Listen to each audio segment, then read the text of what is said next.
Miss Fallaci, an astrological portrait by Ciro Discepolo.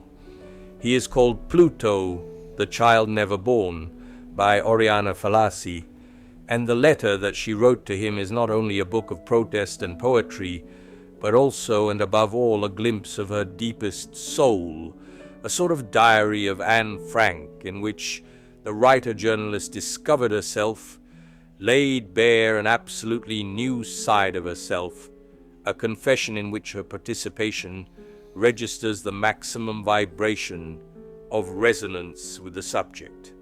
Shedding the clothes that made her famous in the four corners of the globe, clothes of an uncompromising and ruthless heroine, to wear those of a woman deeply troubled by the mystery and fantastic experience of motherhood, that through her pen reaches us in poetic form, beyond rhetoric and truly unforgettable pages. The book was born with a breath of pure lyricism. Last night I knew you were there, a drop of life that escaped from nothingness. I was standing there with my eyes wide open in the dark, and suddenly in that darkness a flash of certainty lit up. Yes, you were there. You existed. It was like feeling hit in the chest by a gunshot. My heart stopped, and when it started beating again with dull thuds, cannon shots of amazement, I realized I was falling into a well where everything was uncertain and terrifying. Now here I am locked inside a fear that wets my face, my hair, my thoughts, and I get lost in it. Try to understand, it is not fear of others. I do not care about others. It is not fear of God. I do not believe in God. It is not fear of pain. I do not fear pain. It is fear of you, of chance, that tore you from nothingness to hook you to my belly. I have never been ready to welcome you, even if I have you very much expected. I have always asked myself the terrible question, what if you didn't like being born? The unborn child is undoubtedly her greatest share of unfulfilled destiny, the emblematic pivot of her existence, a key point for penetrating the fallacy mystery, whether one is about to try from a psychological angle, or whether one wants to tackle it with the help of astrological symbolism. Pluto, we were saying, is the protagonist of the story, the great test in the destiny of this woman, the sacred mountain not reached. In her horoscope erected at 23 on June 29th, 1929 in Florence, it is at the center of the fifth sector, that of children, and governs the eighth, that of death. The missed motherhood is a key point in this horoscope because it acts as an anode to more than one important element in the subject's life. First, because from a personal tragedy, it has transformed into a confessional book that immediately became a bestseller with almost 1 million copies sold in Italy and translations into 14 languages, including Arabic and Japanese. Then, because it has raised great ideological controversies, several feminists have attacked her, considering her a simple romantic against the conquest of the movement. But above all, the non-motherhood has been for her the most significant existential knot with which to compare the experience to the intricate fabric of the aspirations further upstream. The subject is Cancer, and it is known how much motherhood represents in the emotional sphere of this sign. Just think of Bergman's films, for example, The Prison, to realize this. Yet the mask, the dress, the apparent image that comes to us from the subject of his person would seem at first glance very far from the enchanted uterine world of the Swedish director. Rather, she is given a harsh image of a woman of assault, of a virago. The same is true for many representatives of the sign, who often distance themselves quite a bit from the classic iconography that sees them wrapped up in themselves like a crab in an Ouroboros structure, to instead more likely resemble their opposites in the zodiac, Capricorns, cold, detached, ambitious. This is due to the other values of the theme that, as in this case, can direct the ego in the opposite direction to its basic values, Saturn dominant in the midheaven, and to childhood experience. Childhood usually sees the representatives of the fourth zodiac sign as open, instinctive, ready to participate, naive, vulnerable.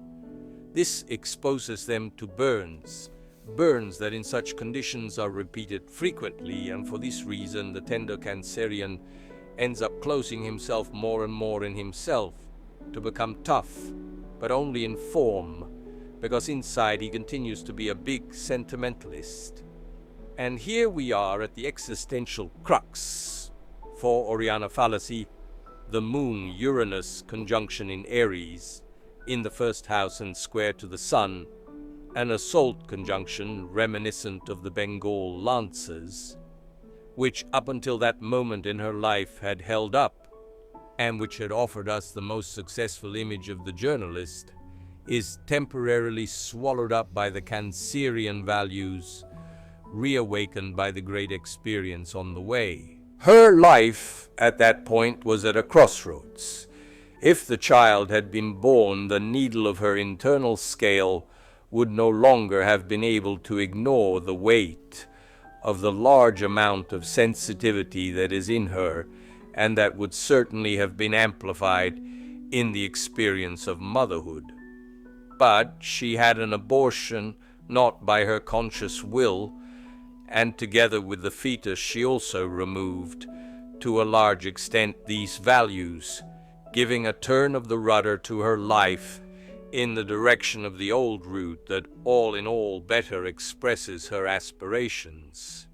It was not a useless experience, however, and in our opinion what is most worthy of praise is the clear stance taken. She fought consciously against her abortion, and at the same time fought to ensure that others had the right to free choice with respect to the same. Therefore, if we consider all this, the book cannot be defined as anti-abortion at all, even if it is a hymn to life, a religious book as Father Davide Maria Turoldo defines it. In addition to the unborn child, the subject's great love is also called Pluto, Alexander Panagoulis, leader of the Greek resistance assassinated by his dictators. In fact, the fifth field is also that of love, and Pluto governs the eighth, death. It is another key point in the existence of the subject, who, with the Sun in Cancer, the ascendant in Pisces and Venus in Taurus, certainly cannot be said to be insensitive to love. The Sun, in apparent stalemate between the fourth and fifth houses, is certainly to be considered in the latter. Its declared and practiced internationalism, it is almost always traveling, has nothing to do with the fourth house. The author of the very famous Niente e Così Sia dedicated the honorary degree in literature received from Columbia College in Chicago on June the 10th, 1977, to Alekos, Alexander, and to his mother. This important professional satisfaction, granted by an academic structure that is certainly not partisan of her political beliefs, is found with the others in the nativity theme. Jupiter, lord of the ninth house, university abroad, etc., is in the third, in Gemini, studies, writings, literature in general. Here is certainly the winning point of the subject who came to journalism after the experience of photojournalist. Mercury in Gemini at the bottom of the sky is also a clear significator of journalism. It cannot be excluded, however, that in the future, Fallaci will also deal with cinema. The Sun in the fifth, Leo in the sixth, Mars and Neptune in Leo, Venus in the second, the dispositor of the sixth in the fifth. On Mars, Neptune in the sixth, it should be added, that this conjunction and its position immediately recall the meaning of ideological struggles as a profession or work conducted according to ideological motivations of orientation, but also altered states of consciousness in work. It must be said, however, that the collective is seen by the subject rather abstractly. Being himself an irreducible soloist, Uranus conjunct the moon and square to the sun in the first house and in Aries. The same position, the sun is in the fifth and Uranus rules the 12th, is responsible for an important contribution to the non-occurrence of motherhood and the great aggressiveness that characterizes it. This last point is among the most identifying of the author of Interview with History, despite the fact that it can often happen on a plane or train to see her embroidering like an old lady from another time.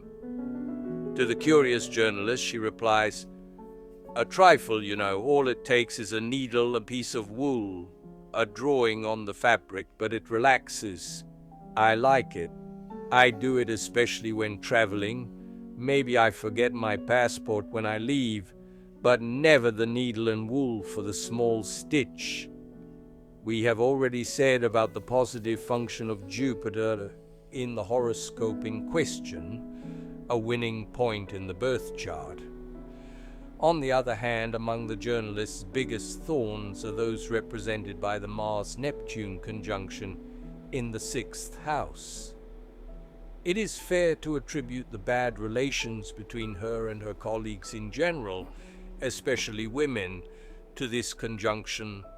She broke off relations with Sederna, with whom she's in the running, according to most, for the role of First Lady of Italian journalism several years ago, following a heated exchange of opinions.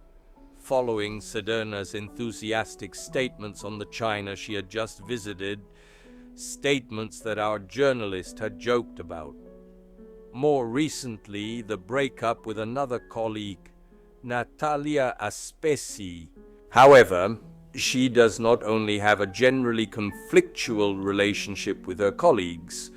Mars in the 6th house colors her work in general red like Fellini's anger when he called her disgraceful, ill-mannered, a ballista, rude, or like Kissinger's when he was on the verge of resigning after her interview that caused a scandal, red like the bloodshed in the Vietnam War that she witnessed live, or like her bloodshed in front of the University of Mexico City on October 2nd, 1968, wounded by the bursts of police machine guns during the well-known student riots, in one of her bayonet reports. From the book Gli astri del successo by Ciro Discepolo, Armenia Editore, Milano, 1979, previously on Astra